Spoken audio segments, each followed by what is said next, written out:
Now I'd like to welcome to the stage Andrew Ujifusa. He's an assistant editor at Education Week and the other half of the Intrepid Politics K-12 team.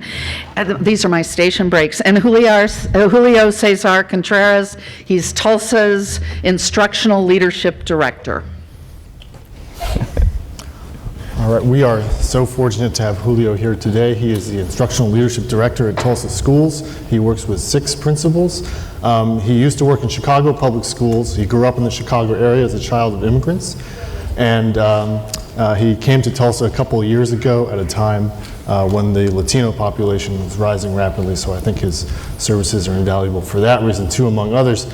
I should also point out, we're very lucky to have him here today because when I was interviewing him for the profile, at one point he said, Andrew, you know, I'm not sure I can be a leader to learn from this year because around the time of the event, I'm getting married and I might be on my honeymoon. And I said to him, Julio, where are your priorities? But fortunately, he's been able to accomplish both performance objectives, and we have him here today. So I want to start out by asking you, you know, in talking with you and your approach, I think you're very determined to find out what your principals' strengths are and to play to those strengths and develop their leadership skills in their schools that way instead of trying to fit them into a cast. So how do you do that? And I'm particularly interested in something you have called school time and leader time. Can you talk a little bit about that? Yes. Good morning. Thank you, everybody. Buenos dias. And what I would say is that you know, we have a strategic plan in our district that is really founded on core values, and the core values are what drive the work that we do. And when I spend time weekly in the school with the principals, I'm making sure that we're focusing on what is the data telling us, where is it that we're driving, where do we need to go. But then I'm also building in intentional time to also continue to grow the leader and contribute to the leader.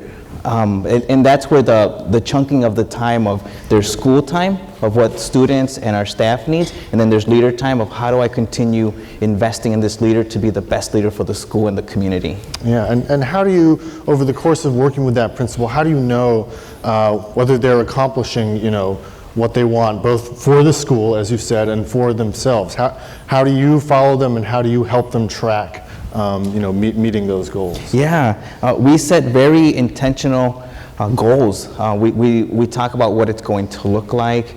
We measure it against what is the achievement that we have and for student movement, but then we also track how is the leader growing, what is it going to lead to next, because in the end we're scaffolding up also the leader practice, and so in the end we want to make sure that every school is excellent. So, you know, you mentioned the strategic plan, you know, which I think your district adopted a new one relatively Yes. recently. And, you know, how do you view yourself as the bridge between that strategic plan, helping principals figure that out, but also, you know, understanding that each school is different, they each have their own circumstances they have to deal with. You know, what do you help them focus on? I know that, you know, in at least a few schools you focused on literacy as part of meeting that plan. Can you talk about how you view yourself as kind of the bridge? Yeah, so in every school we have, throughout the district, we have strategic goals, and of course they definitely are founded on literacy, mathematics, attendance, and so when we're going in, as I spend time with the leader, we open up the books, we make time and say, all right, where are our students at this time? And we drill down to say what are the supports this classroom needs. And specifically, with the time that we have together, we also go into classrooms and we sit side by side with students and we put on our child hat, and then we step outside of that and put on our teacher hat, and then we step outside of that and think of, okay, we'll put on our parent hat to make sure that we continue to invest in all the right areas. Yeah, so, you know, one of the principals I talked to told me that, you know, that when you're going through a school, you don't just have your nose in a clipboard looking at an Excel spreadsheet or whatever. You're talking to kids. You stop kids in the hall and you say, how's your day going? And, you know, can you talk about why you do that as you're putting on and taking off all these different hats? The numbers are important. We cannot deny what they tell us, but it's also the feel of a building and how the culture is set there for excellence. And so it's taking time to remember of putting my student hat on allows me to be able to listen and see how the work is progressing that we're doing collectively together as a team, the principal and I and the district, as well as what is the next piece that we need to tackle together so that every child walks to school and leaves school every day saying, I had an excellent learning experience today. Yeah.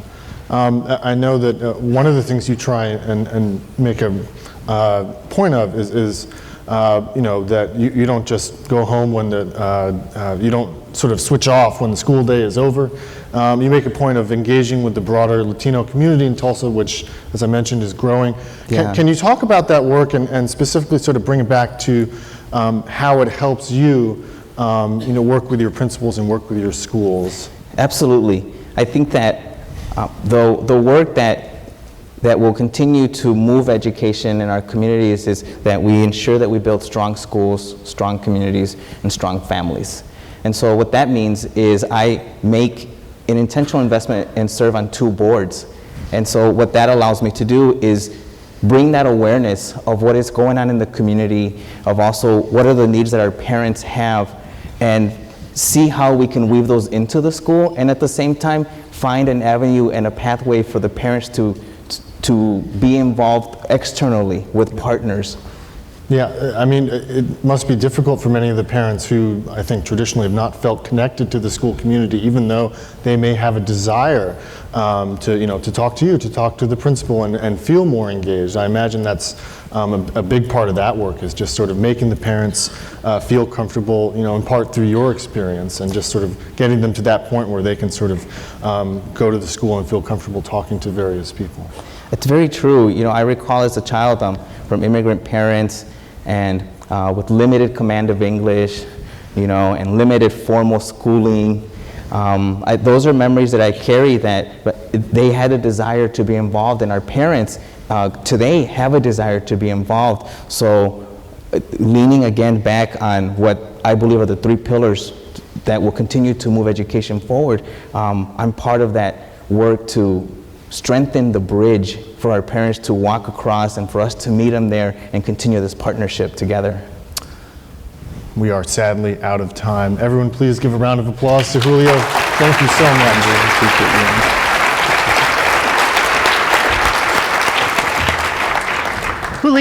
Julio, I keep wanting to mush here too.